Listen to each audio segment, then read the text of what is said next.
物語の続きはホームページからお聞きいただけます。また、テキスト、MP3 ダウンロードも合わせてご利用ください。88thpp.com 88thpp.com Chapter 44. In which are continued the unheard of adventures of the inn so loud, in fact, were the shouts of Don Quixote, that the landlord opening the gate of the inn in all haste, came out in dismay, and ran to see who was uttering such cries, and those who were outside joined him. Maritornes, who had been by this time roused up by the same outcry, suspecting what it was, ran to the loft and, without anyone seeing her, untied the halter by which Don Quixote was suspended, and down he came to the ground in the sight of the landlord and the travelers, who approaching asked him what was the matter with him that he shouted so. He without replying a word took the rope off his wrist, and rising to his feet leapt upon Rocinante, braced his buckler on his arm, put his lance in rest, and making a considerable circuit of the plain came back at a half-gallop exclaiming, "Whoever shall say that I have been enchanted with just cause, provided my lady the Princess Micomicona grants me permission to do so, I give him the lie, challenge him and defy him to single combat." The newly arrived travelers were amazed at the words of Don Quixote, but the landlord removed their surprise by telling them who he was, and not to mind him as he was out of his senses. They then asked the landlord if by any chance a youth of about 15 years of age had come to that inn, one dressed like a muleteer, and of such and such an appearance, describing that of Doña Clara's lover. The landlord replied that there were so many people in the inn he had not noticed the person they were inquiring for, but one of them observing the coach in which the judge had come, said, "He is here no doubt, for this is the coach he is following, let one of us stay at the gate, and the rest go in to look for him, or indeed it would be as well if one of us went round the inn, lest he should escape over the wall of the yard." "So be it," said another, and while two of them went in, one remained at the gate and the other made the circuit of the inn, observing all which, the landlord was unable to conjecture for what reason they were taking all these precautions, though he understood they were looking for the youth whose description they had given him. It was by this time broad daylight, and for that reason, as well as in consequence of the noise Don Quixote had made, everybody was awakened up, but particularly Doña Clara and Dorothea, for they had been able to sleep but badly that night, the one from agitation at having her lover so near her, the other from curiosity to see him. Don Quixote, when he saw that not one of the four travelers took any notice of him or replied to his challenge, was furious and ready to die with indignation and wrath, and if he could have found in the ordinances of chivalry that it was lawful for a knight-errant to undertake or engage in another enterprise, when he had plighted his word and faith not to involve himself in any until he had made an end of the one to which he was pledged, he would have attacked the whole of them, and would have made them return an answer in spite of themselves.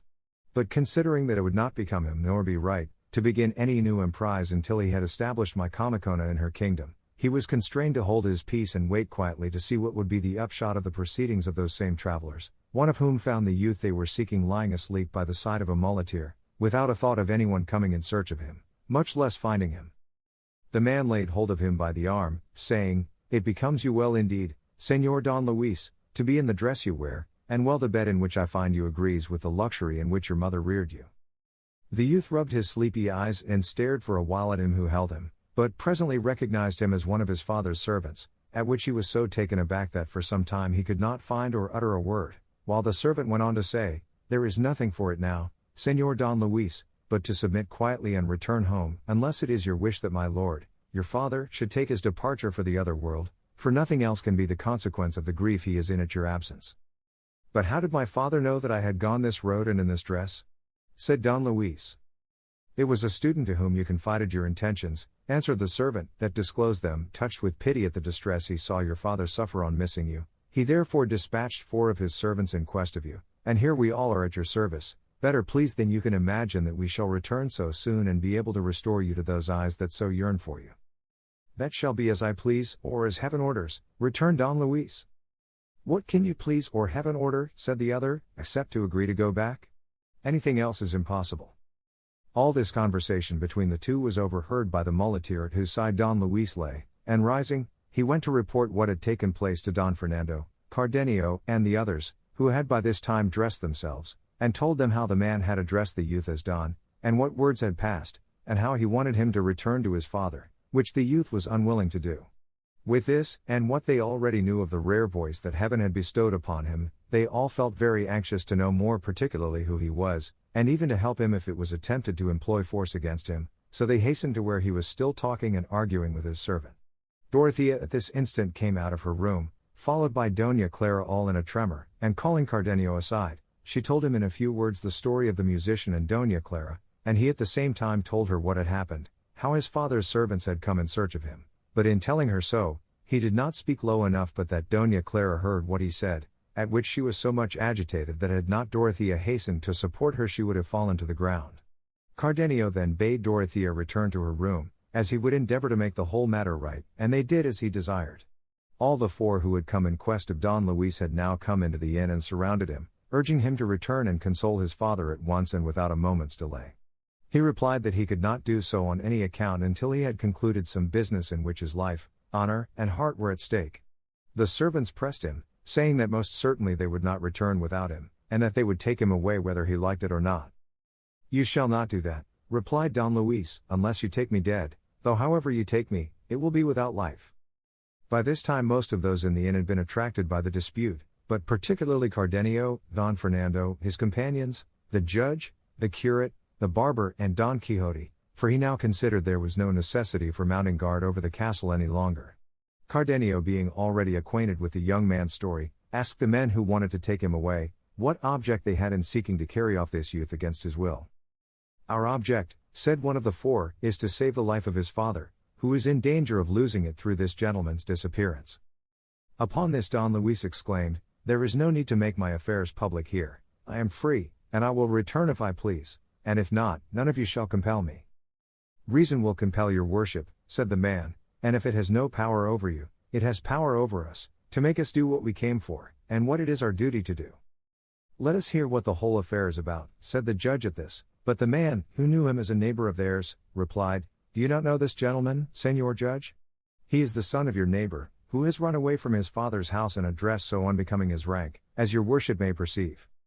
The judge on this looked at him more carefully and recognized him, and embracing him said, "What folly is this, Señor Don Luis, or what can have been the cause that could have induced you to come here in this way, and in this dress, which so ill becomes your condition?"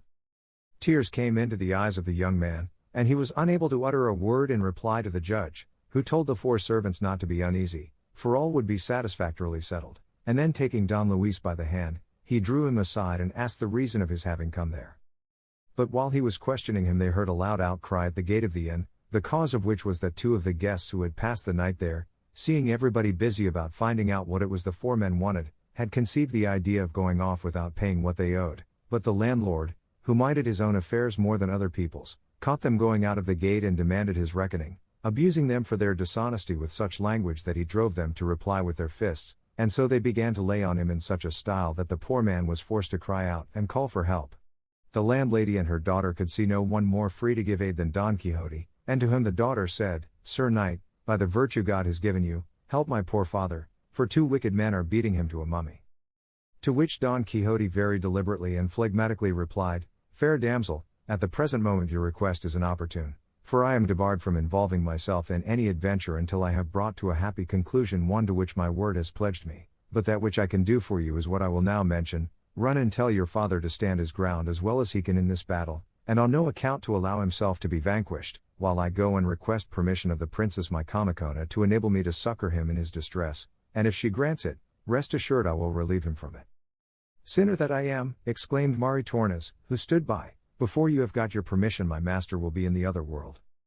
"Give me leave, Señora, to obtain the permission I speak of," returned Don Quixote, "and if I get it, it will matter very little if he is in the other world, for I will rescue him thence in spite of all the same world can do, or at any rate I will give you such a revenge over those who shall have sent him there that you will be more than moderately satisfied." And without saying anything more he went and knelt before Dorothea, requesting her highness in knightly and errant phrase to be pleased to grant him permission to aid and succor the castellan of that castle, who now stood in grievous jeopardy. The princess granted it graciously, and he at once, bracing his buckler on his arm and drawing his sword, hastened to the inn gate, where the two guests were still handling the landlord roughly, but as soon as he reached the spot he stopped short and stood still, though Maritornes and the landlady asked him why he hesitated to help their master and husband.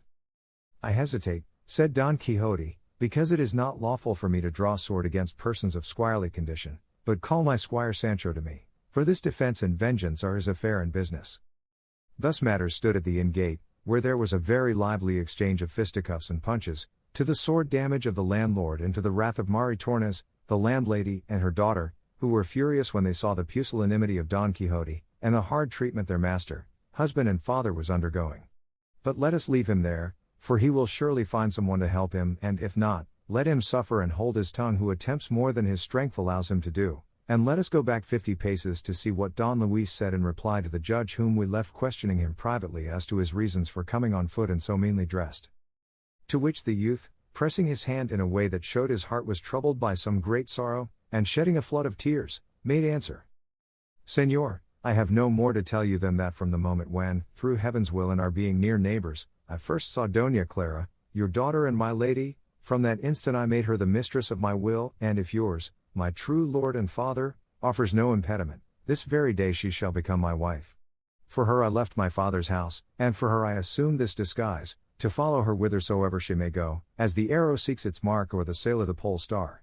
She knows nothing more of my passion than what she may have learned from having sometimes seen from a distance that my eyes were filled with tears.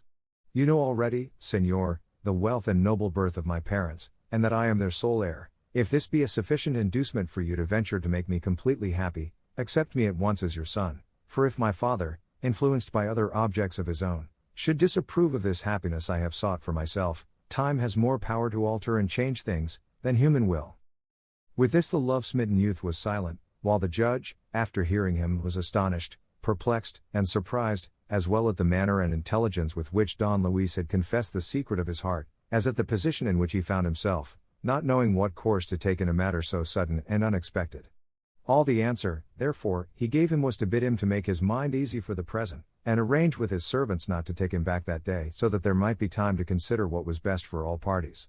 Don Luis kissed his hands by force, nay, bathed them with his tears, in a way that would have touched a heart of marble, not to say that of the judge, who, as a shrewd man, had already perceived how advantageous the marriage would be to his daughter, though, were it possible, he would have preferred that it should be brought about with the consent of the father of Don Luis, who he knew looked for a title for his son.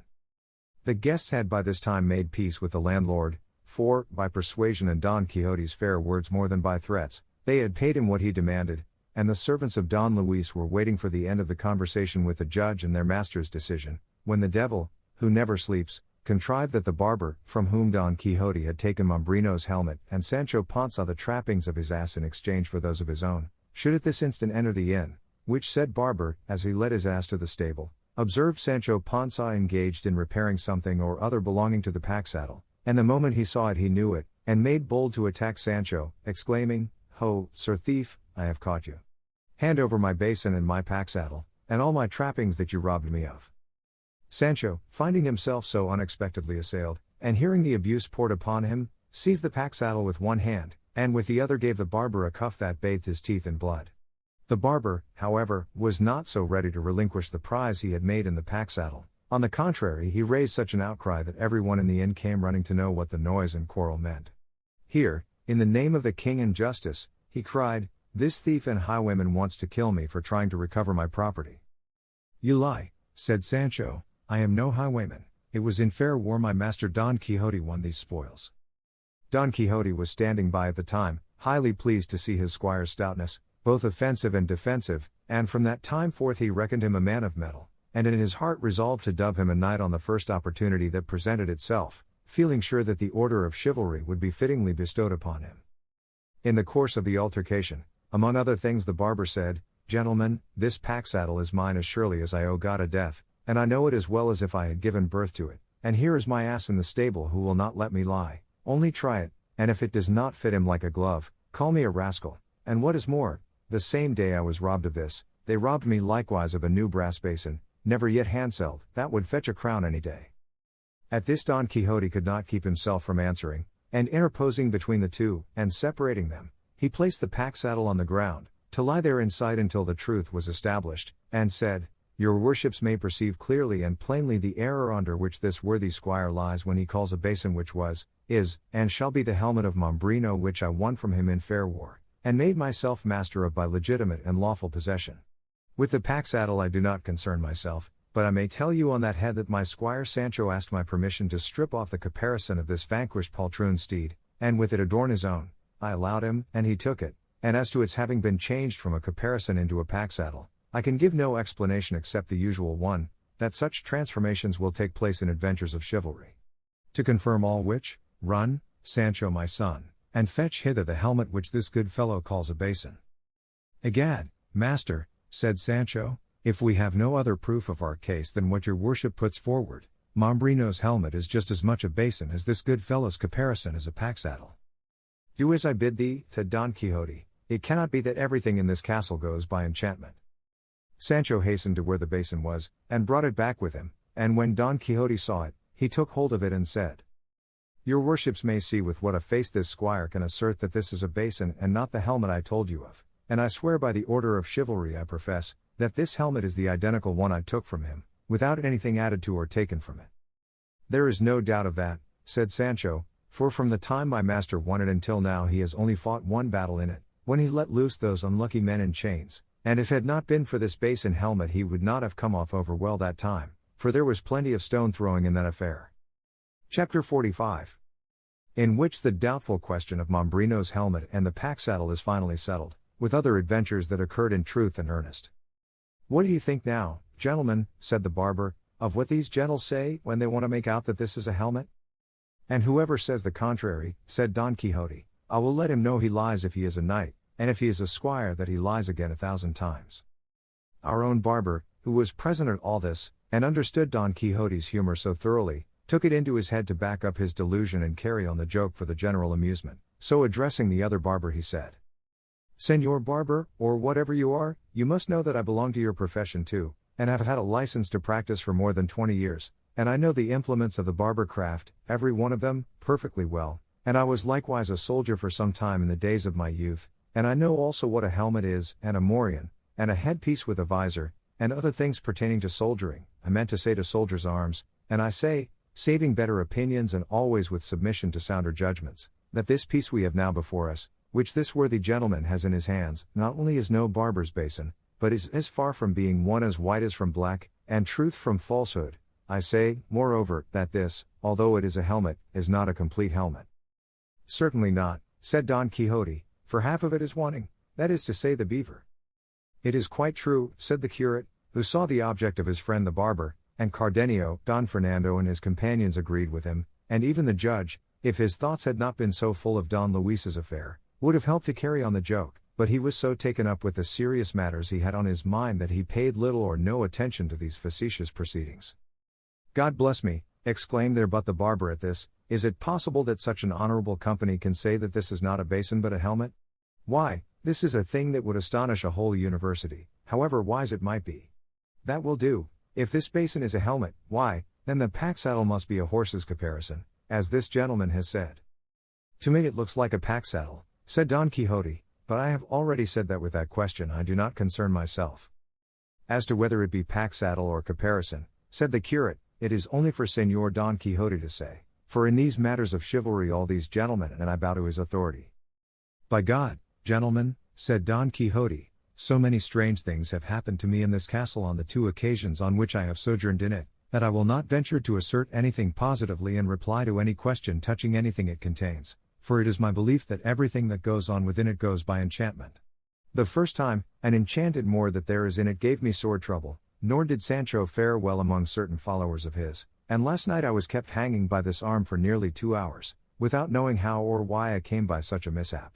So that now, for me to come forward to give an opinion in such a puzzling matter, would be to risk a rash decision.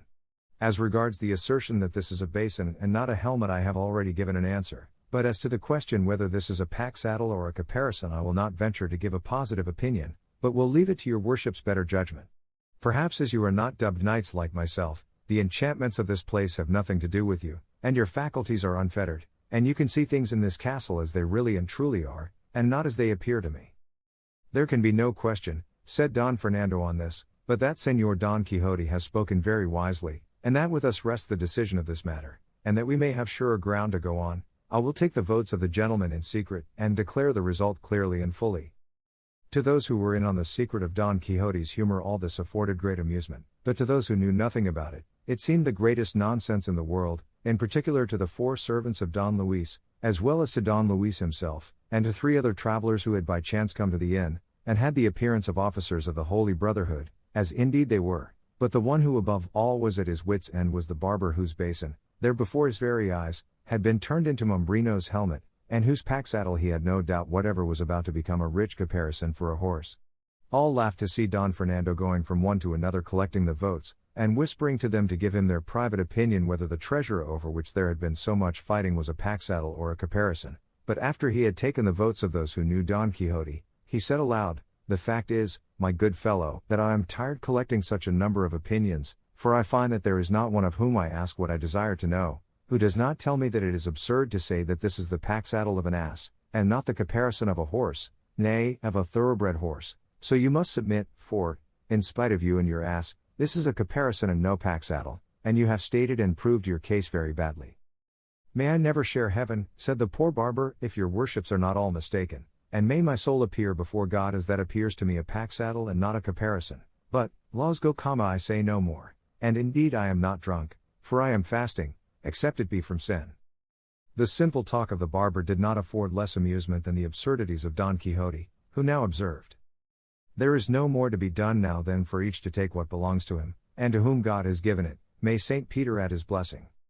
But said one of the 4 servants, "Unless, indeed, this is a deliberate joke, I cannot bring myself to believe that men so intelligent as those present are, or seem to be, can venture to declare and assert that this is not a basin, and that not a pack-saddle. But as I perceive that they do assert and declare it, I can only come to the conclusion that there is some mystery in this persistence in what is so opposed to the evidence of experience and truth itself. For I swear by," and here he rapped out a round oath, "all the people in the world will not make me believe that this is not a barber's basin and that a jackass's pack-saddle."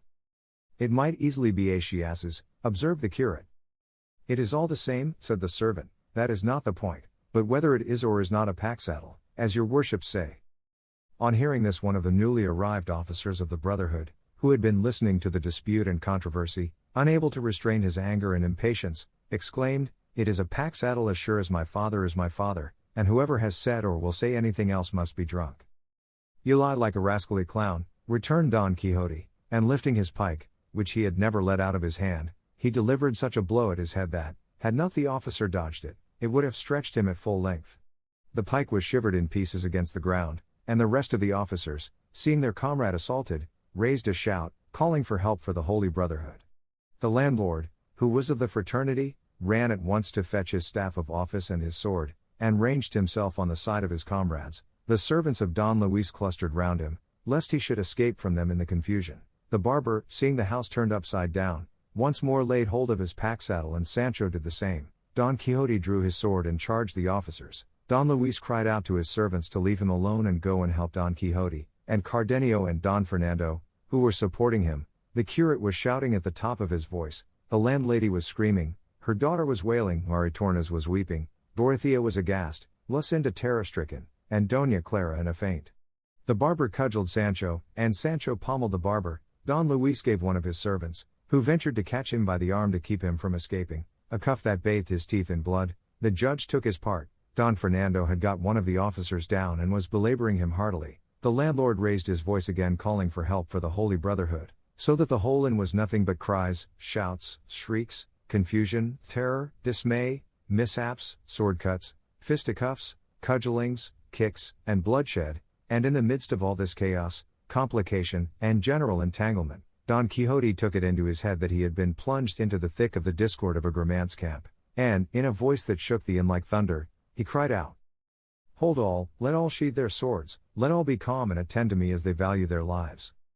All paused at his mighty voice, and he went on to say, "Did I not tell you, sirs, that this castle was enchanted, and that a legion or so of devils dwelt in it? In proof whereof I call upon you to behold with your own eyes how the discord of a Grammant's camp has come hither, and been transferred into the midst of us. See how they fight, there for the sword, here for the horse, on that side for the eagle, on this for the helmet. We are all fighting, and all at cross purposes. Come then, you, Señor Judge, and you, Señor Curate, let the one represent King Agramant and the other King Sobrino, and make peace among us. For by God Almighty it is a sorry business that so many persons of quality as we are should slay one another for such trifling cause." The officers, who did not understand Don Quixote's mode of speaking, and found themselves roughly handled by Don Fernando, Cardenio, and their companions, were not to be appeased. The barber was, however, for both his beard and his pack saddle were the worse for the struggle. Sancho like a good servant obeyed the slightest word of his master, while the 4 servants of Don Luis kept quiet when they saw how little they gained by not being so.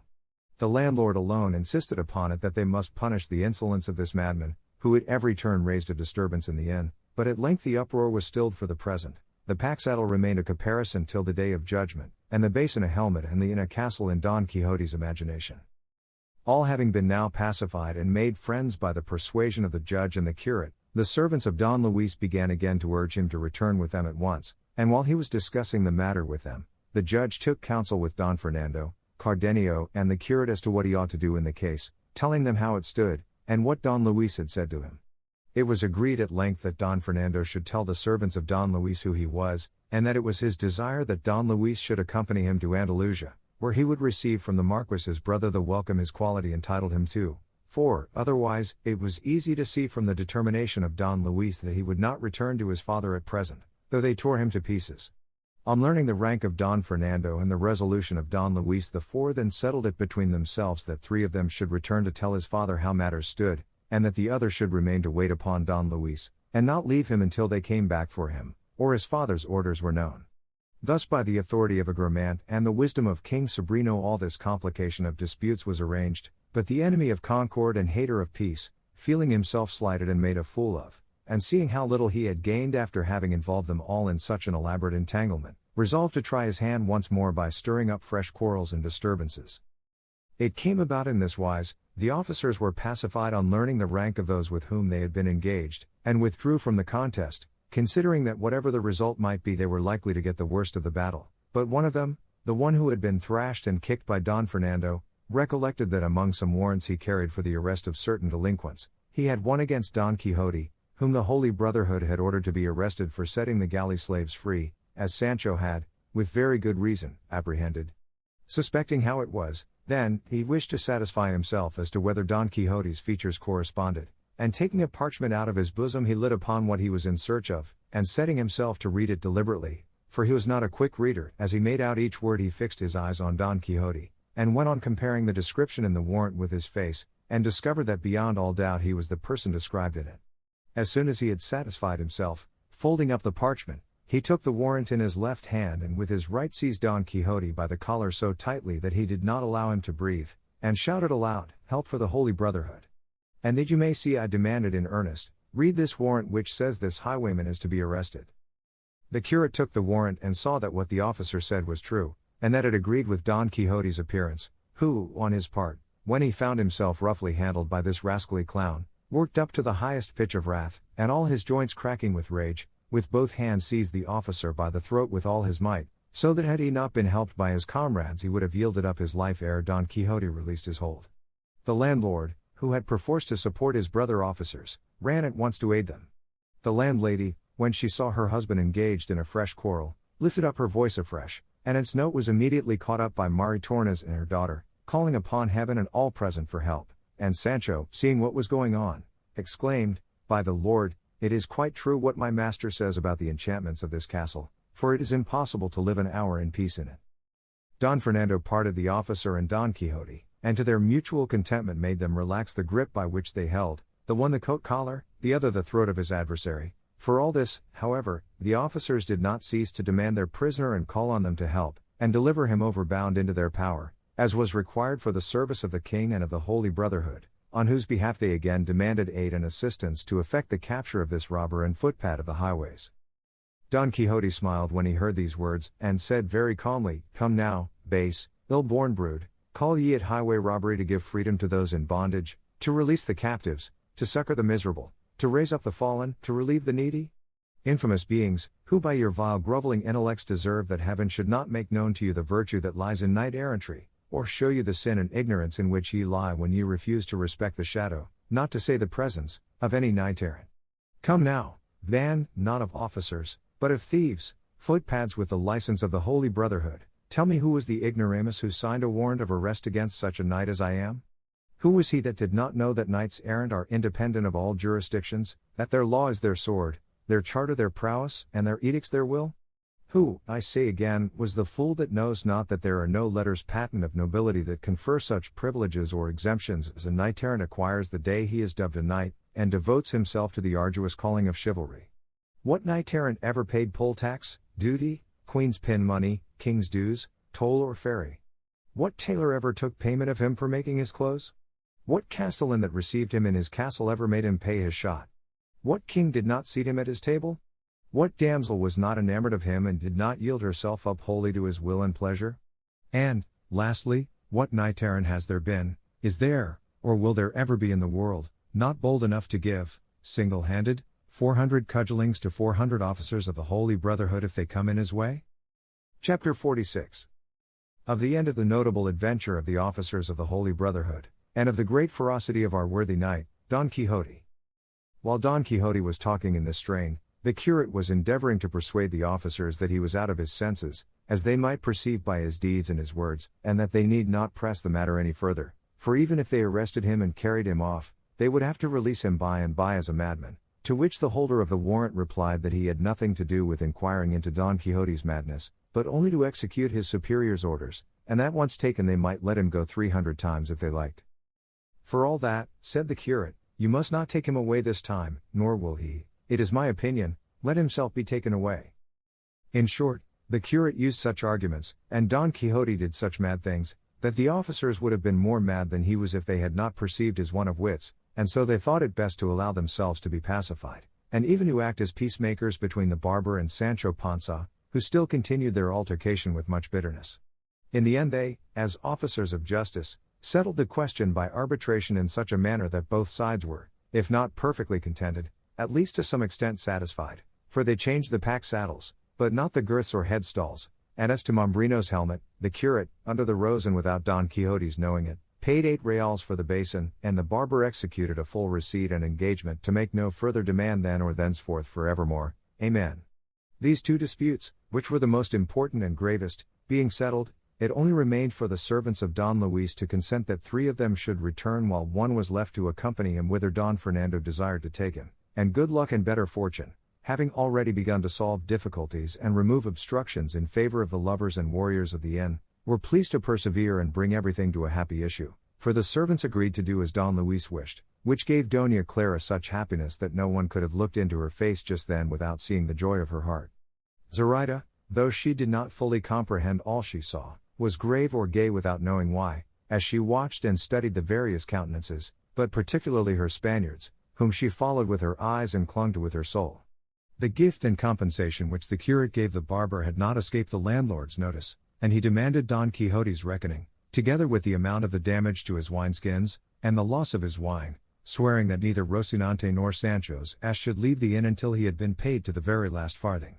The curate settled all amicably, and Don Fernando paid, though the judge had also very readily offered to pay the score, and all became so peaceful and quiet that the inn no longer reminded one of the discord of a Grammant's camp, as Don Quixote said, but of the peace and tranquility of the days of Octavianus, for all which it was the universal opinion that their thanks were due to the great zeal and eloquence of the curate, and to the unexampled generosity of Don Fernando. Finding himself now clear and quit of all quarrels, his squires as well as his own, Don Quixote considered that it would be advisable to continue the journey he had begun, and bring to a close that great adventure for which he had been called and chosen, and with this high resolve he went and knelt before Dorothea, who, however, would not allow him to utter a word until he had risen. So to obey her he rose, and said, "It is a common proverb, fair lady, that diligence is the mother of good fortune, and experience has often shown in important affairs that the earnestness of the negotiator brings the doubtful case to a successful termination, but in nothing does this truth show itself more plainly than in war, where quickness and activity forestall the devices of the enemy, and win the victory before the foe has time to defend himself. All this I say, exalted and esteemed lady, because it seems to me that for us to remain any longer in this castle now is useless, and may be injurious to us in a way that we shall find out some day, for who knows but that your enemy the giant may have learned by means of secret and diligent spies that I am going to destroy him, and if the opportunity be given him he may seize it to fortify himself in some impregnable castle or stronghold, against which all my efforts and the might of my indefatigable arm may avail but little. Therefore, lady, let us, as I say, forestall his schemes by our activity, and let us depart at once in quest of fair fortune, for your highness is only kept from enjoying it as fully as you could desire by my delay in encountering your adversary." Don Quixote held his peace and said no more, calmly awaiting the reply of the beauteous princess, who, with commanding dignity and a style adapted to Don Quixote's own, replied to him in these words: "I give you thanks, Sir Knight, for the eagerness you, like a good knight to whom it is a natural obligation to succor the orphan and the needy, display to afford me aid in my sore trouble, and heaven grant that your wishes and mine may be realized, so that you may see that there are women in this world capable of gratitude. As to my departure, let it be forthwith, for I have no will but yours. Dispose of me entirely in accordance with your good pleasure, for she who has once entrusted to you the defense of her person, and placed in your hands the recovery of her dominions, must not think of offering opposition to that which your wisdom may ordain." "On, then, in God's name," said Don Quixote, "for, when a lady humbles herself to me, I will not lose the opportunity of raising her up and placing her on the throne of her ancestors. Let us depart at once, for the common saying that in delay there is danger, lends spurs to my eagerness to take the road, and as neither heaven has created nor hell seen any that can daunt or intimidate me, saddle Rocinante, Sancho, and get ready thy ass and the queen's palfrey, and let us take leave of the castellan and these gentlemen, and go hence this very instant." Sancho, who was standing by all the time, said, shaking his head, "Ah! Master, master, there is more mischief in the village than one hears of, begging all good bodies pardon." "What mischief can there be at any village, or in all the cities of the world, you booby, that can hurt my reputation?" said Don Quixote. "If your worship is angry," replied Sancho, "I will hold my tongue and leave unsaid what as a good squire I am bound to say, and what a good servant should tell his master." "Say what thou wilt," returned Don Quixote, "provided thy words be not meant to work upon my fears, for thou, if thou fearest, art behaving like thyself, but I like myself, in not fearing." "It is nothing of the sort, as I am a sinner before God," said Sancho, "but that I take it to be sure and certain that this lady, who calls herself queen of the great kingdom of my Comicone, is no more so than my mother, for, if she was what she says, she would not go rubbing noses with one that is here every instant and behind every door." Dorothea turned red at Sancho's words, for the truth was that her husband Don Fernando had now and then, when the others were not looking, gathered from her lips some of the reward his love had earned, and Sancho seeing this had considered that such freedom was more like a courtesan than a queen of a great kingdom. She, however, being unable or not caring to answer him, allowed him to proceed, and he continued, "This I say, Señor, because, if after we have traveled roads and highways, and passed bad nights and worse days, one who is now enjoying himself in this inn is to reap the fruit of our labors, there is no need for me to be in a hurry to saddle Rocinante, put the pad on the ass, or get ready the palfrey, for it will be better for us to stay quiet, and let every jade mind her spinning, and let us go to dinner." Good God, what was the indignation of Don Quixote when he heard the audacious words of his squire! So great was it, that in a voice inarticulate with rage, with a stammering tongue, and eyes that flashed living fire, he exclaimed, "Rascally clown, boorish, insolent, and ignorant, ill-spoken, foul-mouthed, impudent backbiter and slanderer! Hast thou dared to utter such words in my presence and in that of these illustrious ladies? Hast thou dared to harbor such gross and shameless thoughts in thy muddled imagination?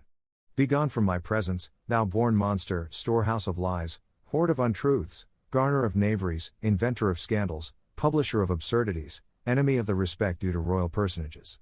Begone, show thyself no more before me under pain of my wrath." And so saying he knitted his brows, puffed out his cheeks, gazed around him, and stamped on the ground violently with his right foot, showing in every way the rage that was pent up in his heart. And at his words and furious gestures Sancho was so scared and terrified that he would have been glad if the earth had opened that instant and swallowed him, and his only thought was to turn round and make his escape from the angry presence of his master. But the ready-witted Dorothea, who by this time so well understood Don Quixote's humor, said, to mollify his wrath, "Be not irritated at the absurdities your good squire has uttered, Sir Knight of the Rueful Countenance, for perhaps he did not utter them without cause, and from his good sense and Christian conscience it is not likely that he would bear false witness against anyone. We may therefore believe, without any hesitation, that since, as you say, Sir Knight, everything in this castle goes and is brought about by means of enchantment, Sancho, I say, may possibly have seen, through this diabolical medium, what he says he saw so much to the detriment of my modesty."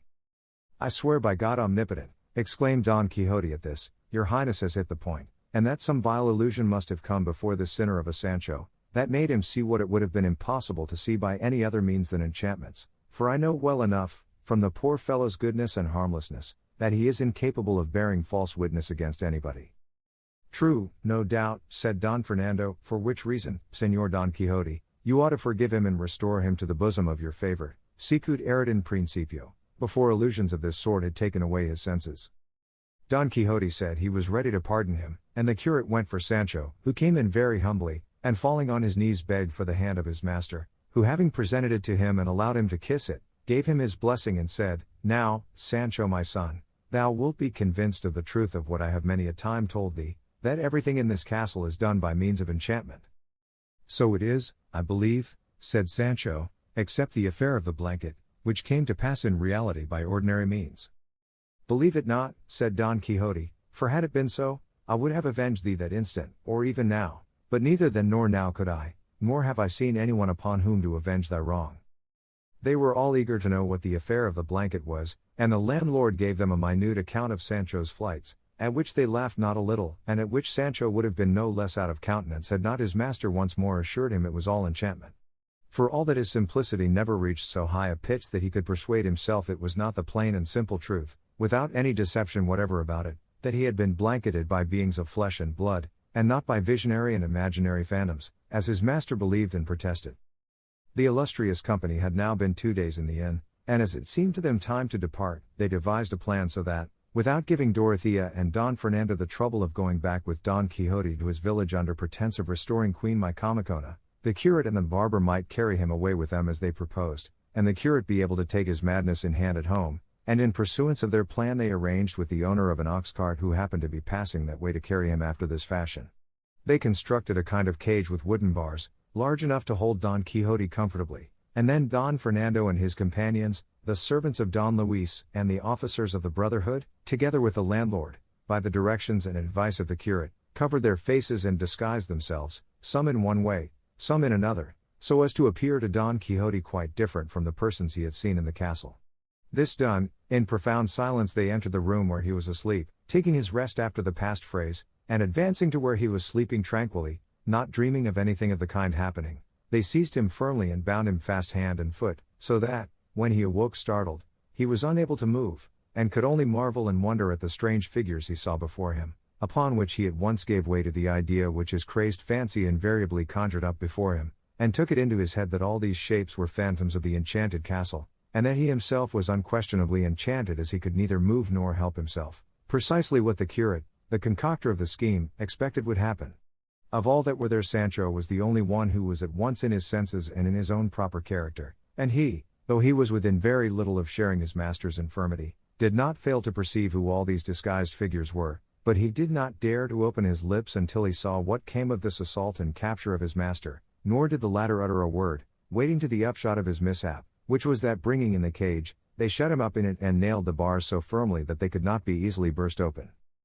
They then took him on their shoulders, and as they passed out of the room an awful voice, as much so as the barber, not he of the pack saddle but the other, was able to make it, was heard to say, O knight of the rueful countenance, let not this captivity in which thou art placed afflict thee, for this must needs be, for the more speedy accomplishment of the adventure in which thy great heart has engaged thee, the which shall be accomplished when the raging Manchegan lion and then the white Tabazan dove shall be linked together, having first humbled their haughty necks to the gentle yoke of matrimony.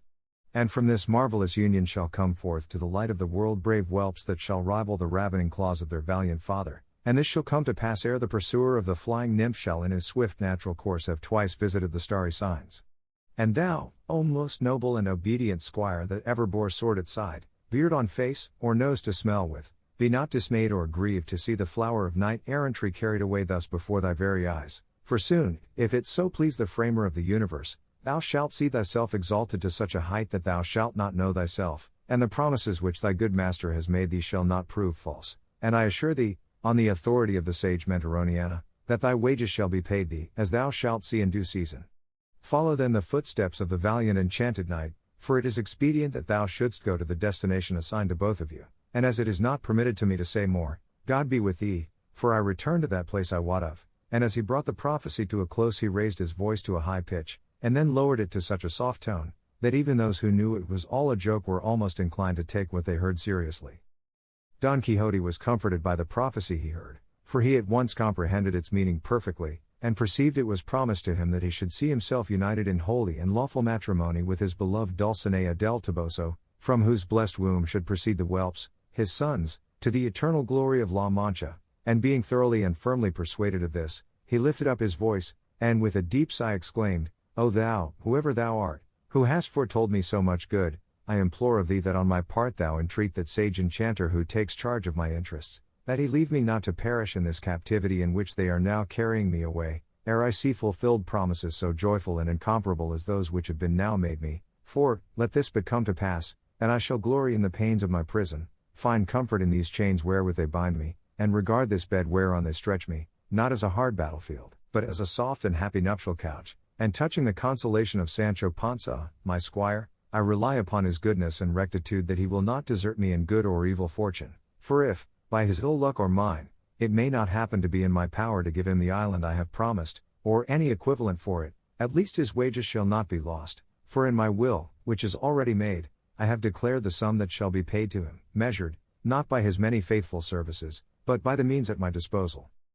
Sancho bowed his head very respectfully and kissed both his hands, for, being tied together, he could not kiss one, and then the apparitions lifted the cage upon their shoulders and fixed it upon the ox cart. Chapter 47. Of the strange manner in which Don Quixote of La Mancha was carried away enchanted, together with other remarkable incidents. When Don Quixote saw himself caged and hoisted on the cart in this way, he said, Many grave histories of knights errant have I read, but never yet have I read, seen, or heard of their carrying off enchanted knights errant in this fashion, or at the slow pace that these lazy, sluggish animals promise, for they always take them away through the air with marvelous swiftness, enveloped in a dark thick cloud, or on a chariot of fire, or it may be on some hippogriff or other beast of the kind, but to carry me off like this on an ox cart. By God, it puzzles me. But perhaps the chivalry and enchantments of our day take a different course from that of those in days gone by, and it may be, too, that as I am a new knight in the world, and the first to revive the already forgotten calling of knight adventurers, they may have newly invented other kinds of enchantments and other modes of carrying off the enchanted. What thinkest thou of the matter, Sancho my son?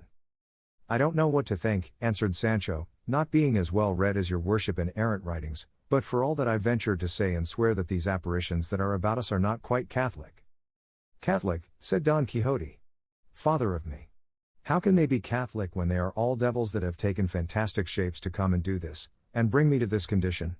And if thou wouldst prove it, touch them, and feel them, and thou wilt find they have only bodies of air, and no consistency except in appearance. By God, master, returned Sancho, I have touched them already, and that devil, that goes about there so busily, has firm flesh, and another property very different from what I have heard say devils have, for by all accounts they all smell of brimstone and other bad smells, but this one smells of ember half a league off. Sancho was here speaking of Don Fernando, who, like a gentleman of his rank, was very likely perfumed as Sancho said. Marvel not at that, Sancho my friend, said Don Quixote, for let me tell thee devils are crafty, and even if they do carry odors about with them, they themselves have no smell, because they are spirits, or, if they have any smell, they cannot smell of anything sweet, but of something foul and fetid, and the reason is that as they carry hell with them wherever they go, and can get no ease whatever from their torments, and as a sweet smell is a thing that gives pleasure and enjoyment, it is impossible that they can smell sweet. If, then, this devil thou speakest of seems to thee to smell of amber, either that thou art deceiving thyself, or he wants to deceive thee by making thee fancy he is not a devil. Such was the conversation that passed between master and man, and Don Fernando and Cardenio, apprehensive of Sancho's making a complete discovery of their scheme, towards which he had already gone some way, resolved to hasten their departure, and calling the landlord aside, they directed him to saddle Rocinante and put the pack saddle on Sancho's ass, which he did with great alacrity. In the meantime the curate had made an arrangement with the officers that they should bear them company as far as his village, he paying them so much a day. Cardenio hung the buckler on one side of the bow of Rocinante's saddle and the basin on the other, and by signs commanded Sancho to mount his ass and take Rocinante's bridle, and at each side of the cart he placed 2 officers with their muskets, but before the cart was put in motion, out came the landlady and her daughter and Maritornes to bid Don Quixote farewell, pretending to weep with grief at his misfortune, and to them Don Quixote said, Weep not, good ladies, for all these mishaps are the lot of those who follow the profession I profess, and if these reverses did not befall me I should not esteem myself a famous knight-errant, for such things never happen to knights of little renown and fame, because nobody in the world thinks about them. To valiant knights they do, for these are envied for their virtue and valor by many princes and other knights who compass the destruction of the worthy by base means. Nevertheless, virtue is of herself so mighty, that, in spite of all the magic that Zoroaster, its first inventor, knew, she will come victorious out of every trial, and shed her light upon the earth as the sun does upon the heavens. Forgive me, fair ladies, if, through inadvertence, I have in aught offended you, for intentionally and wittingly I have never done so to any, and pray to God that he deliver me from this captivity to which some malevolent enchanter has consigned me, and should I find myself released therefrom, the favors that ye have bestowed upon me in this castle shall be held in memory by me, that I may acknowledge, recognize, and requite them as they deserve. While this was passing between the ladies of the castle and Don Quixote, the curate and the barber bade farewell to Don Fernando and his companions, to the captain, his brother, and the ladies, now all made happy, and in particular to Dorothea and Lucinda. They all embraced one another, and promised to let each other know how things went with them, and Don Fernando directed the curate where to write to him, to tell him what became of Don Quixote, assuring him that there was nothing that could give him more pleasure than to hear of it, and that he too, on his part, would send him word of everything he thought he would like to know, about his marriage, Zoraida's baptism, Don Luis's affair, and Lucinda's return to her home. The curate promised to comply with his request carefully, and they embraced once more, and renewed their promises. The landlord approached the curate and handed him some papers, saying he had discovered them in the lining of the valise in which the novel of the ill-advised curiosity had been found, and that he might take them all away with him as their owner had not since returned, for, as he could not read, he did not want them himself. The curate thanked him, and opening them he saw at the beginning of the manuscript the words, Novel of Rinconete and Cortadillo, by which he perceived that it was a novel, and as that of the ill-advised curiosity had been good he concluded this would be so too, as they were both probably by the same author, so he kept it, intending to read it when he had an opportunity. He then mounted and his friend the barber did the same, both masked, so as not to be recognized by Don Quixote, and set out following in the rear of the cart. The order of march was this: first went the cart with the owner leading it, at each side of it marched the officers of the Brotherhood, as has been said, with their muskets, then followed Sancho Panza on his ass, leading Rocinante by the bridle, and behind all came the curate and the barber on their mighty mules, with faces covered, as aforesaid, and a grave and serious air, measuring their pace to suit the slow steps of the oxen. Don Quixote was seated in the cage, with his hands tied and his feet stretched out, leaning against the bars as silent and as patient as if he were a stone statue and not a man of flesh. Thus slowly and silently they made, it might be, 2 leagues, until they reached a valley which the carter thought a convenient place for resting and feeding his oxen, and he said so to the curate, but the barber was of opinion that they ought to push on a little farther, as at the other side of a hill which appeared close by he knew there was a valley that had more grass and much better than the one where they proposed to halt, and his advice was taken and they continued their journey. Just at that moment the curate, looking back, saw coming on behind them 6 or 7 mounted men, well found and equipped, who soon overtook them, for they were traveling, not at the sluggish, deliberate pace of oxen, but like men who rode cannon's mules, and in haste to take their noontide rest as soon as possible at the inn which was in sight not a league off. The quick travelers came up with the slow and courteous salutations were exchanged, and one of the newcomers, who was, in fact, a canon of Toledo and master of the others who accompanied him, observing the regular order of the procession, the cart, the officers, Sancho, Rocinante, the curate and the barber, and above all Don Quixote caged and confined, could not help asking what was the meaning of carrying the man in that fashion, though, from the badges of the officers, he already concluded that he must be some desperate highwayman or other malefactor whose punishment fell within the jurisdiction of the Holy Brotherhood. One of the officers to whom he had put the question, replied, "Let the gentleman himself tell you the meaning of his going this way, Señor, for we do not know." Don Quixote overheard the conversation and said, "Haply, gentlemen, you are versed and learned in matters of errant chivalry? Because if you are I will tell you my misfortunes, if not, there is no good in my giving myself the trouble of relating them." But here the curate and the barber, seeing that the travelers were engaged in conversation with Don Quixote, came forward, in order to answer in such a way as to save their stratagem from being discovered. The canon, replying to Don Quixote, said, "In truth, brother, I know more about books of chivalry than I do about Villalpando's elements of logic, so if that be all, you may safely tell me what you please."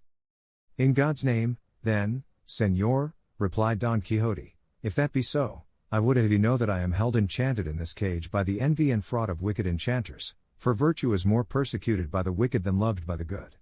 I am a knight-errant, and not one of those whose names fame has never thought of immortalizing in her record, but of those who, in defiance and in spite of envy itself, and all the magicians that Persia, or Brahmins that India, or gymnosophists that Ethiopia ever produced, will place their names in the temple of immortality, to serve as examples and patterns for ages to come, whereby knights errant may see the footsteps in which they must tread if they would attain the summit and crowning point of honor in arms. What Señor Don Quixote of La Mancha says, observe the curate, is the truth, for he goes enchanted in this cart, not from any fault or sins of his, but because of the malevolence of those to whom virtue is odious and valor hateful. This, Señor, is the Knight of the Rueful Countenance, if you have ever heard him named, whose valiant achievements and mighty deeds shall be written on lasting brass and an imperishable marble, notwithstanding all the efforts of envy to obscure them and malice to hide them. When the canon heard both the prisoner and the man who was at liberty talk in such a strain, he was ready to cross himself in his astonishment, and could not make out what had befallen him, and all his attendants were in the same state of amazement. At this point Sancho Panza, who had drawn near to hear the conversation, said, in order to make everything plain, well, sirs, you may like or dislike what I am going to say, but the fact of the matter is, my master, Don Quixote, is just as much enchanted as my mother. He is in his full senses, he eats and he drinks, and he has his calls like other men and as he had yesterday, before they caged him. And if that's the case, what do they mean by wanting me to believe that he is enchanted? For I have heard many a one say that enchanted people neither eat, nor sleep, nor talk, and my master, if you don't stop him, will talk more than 30 lawyers. Then turning to the curate he exclaimed, ah, Señor Curate, do you think I don't know you? Do you think I don't guess and see the drift of these new enchantments? Well then, I can tell you I know you, for all your face is covered, and I can tell you I am up to you, however you may hide your tricks. After all, where envy reigns virtue cannot live, and where there is niggardliness there can be no liberality. Ill betide the devil. If it had not been for your worship my master would be married to the princess my Comicona this minute, and I should be a count at least, for no less was to be expected, as well from the goodness of my master, him of the rueful countenance, as from the greatness of my services. But I see now how true it is what they say in these parts, that the wheel of fortune turns faster than a mill wheel, and that those who were up yesterday are down today. I am sorry for my wife and children, for when they might fairly and reasonably expect to see their father return to them a governor or viceroy of some island or kingdom, they will see him come back a horseboy. I have said all this, Señor Curate, only to urge your paternity to lay to your conscience your ill treatment of my master, and have a care that God does not call you to account in another life for making a prisoner of him in this way, and charge against you all the succors and good deeds that my lord Don Quixote leaves undone while he is shut up. Trim those lamps there, exclaimed the barber at this, so you are of the same fraternity as your master, too, Sancho? By God, I begin to see that you will have to keep him company in the cage, and be enchanted like him for having caught some of his humor and chivalry. It was an evil hour when you let yourself be got with child by his promises, and that island you longed so much for found its way into your head. I am not with child by anyone, returned Sancho, nor am I a man to let myself be got with child, if it was by the king himself. Though I am poor I am an old Christian, and I owe nothing to nobody, and if I long for an island, other people long for worse. Each of us is the son of his own works, and being a man I may come to be pope, not to say governor of an island, especially as my master may win so many that he will not know whom to give them to. Mind how you talk, Master Barber, for shaving is not everything, and there is some difference between Peter and Peter. I say this because we all know one another, and it will not do to throw false dice with me, and as to the enchantment of my master, God knows the truth, leave it as it is, it only makes it worse to stir it. The barber did not care to answer Sancho lest by his plain speaking he should disclose what the curate and he himself were trying so hard to conceal, and under the same apprehension the curate had asked the canon to ride on a little in advance, so that he might tell him the mystery of this man in the cage, and other things that would amuse him. The canon agreed, and going on ahead with his servants, listened with attention to the account of the character, life, madness, and ways of Don Quixote, given him by the curate, who described to him briefly the beginning and origin of his craze, and told him the whole story of his adventures up to his being confined in the cage, together with the plan they had of taking him home to try if by any means they could discover a cure for his madness.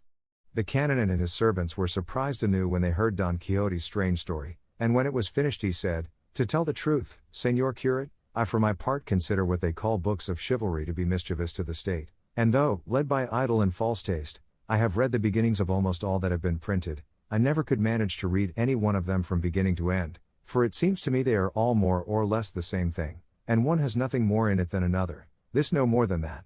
And in my opinion this sort of writing and composition is of the same species as the fables they call the Milesian, nonsensical tales that aim solely at giving amusement and not instruction, exactly the opposite of the apologue fables which amuse and instruct at the same time. And though it may be the chief object of such books to amuse, I do not know how they can succeed, when they are so full of such monstrous nonsense. For the enjoyment the mind feels must come from the beauty and harmony which it perceives or contemplates in the things that the eye or the imagination brings before it, and nothing that has any ugliness or disproportion about it can give any pleasure. What beauty, then, or what proportion of the parts to the whole, or of the whole to the parts, can there be in a book or fable where a lad of 16 cuts down a giant as tall as a tower and makes two halves of him as if he was an almond cake?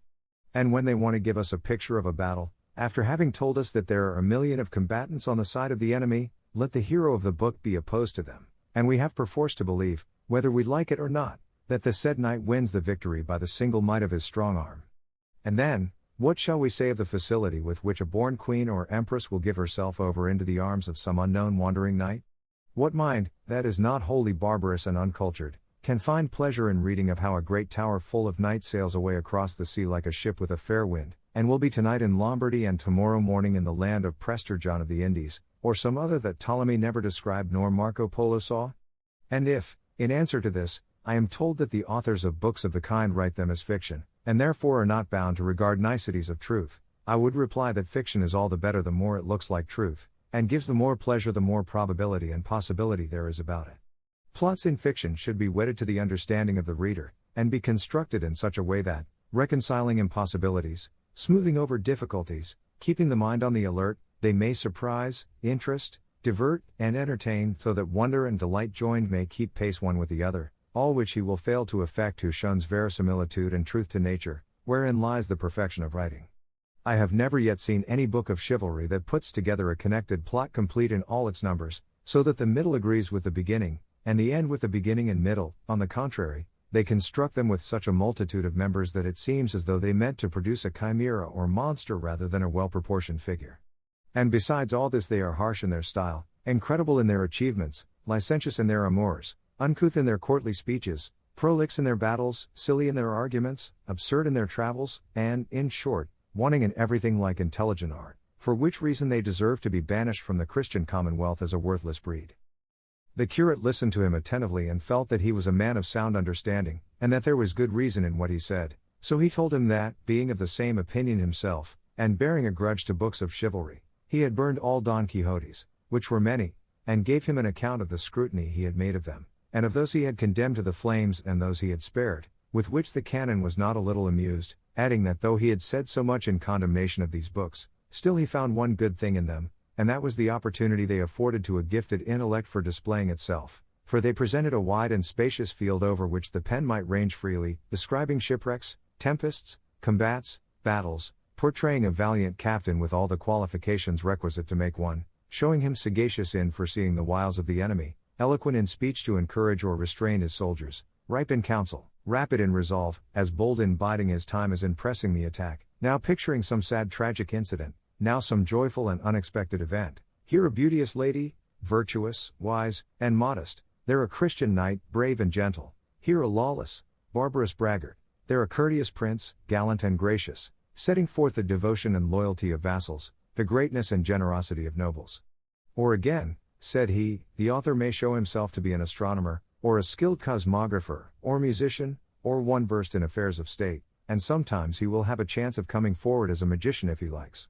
He can set forth the craftiness of Ulysses, the piety of Aeneas, the valor of Achilles, the misfortunes of Hector, the treachery of Sinon, the friendship of Euryalus, the generosity of Alexander, the boldness of Caesar, the clemency and truth of Trajan, the fidelity of Zopyrus, the wisdom of Cato, and in short all the faculties that serve to make an illustrious man perfect, now uniting them in one individual, again distributing them among many, and if this be done with charm of style and genius invention, aiming at the truth as much as possible, he will assuredly weave a web of bright and varied threads that, when finished, will display such perfection and beauty that it will attain the worthiest object any writing can seek, which, as I said before, is to give instruction and pleasure combined, for the unrestricted range of these books enables the author to show his powers, epic, lyric, tragic, or comic, and all the moods the sweet and winning arts of poesy and oratory are capable of, for the epic may be written in prose just as well as in verse.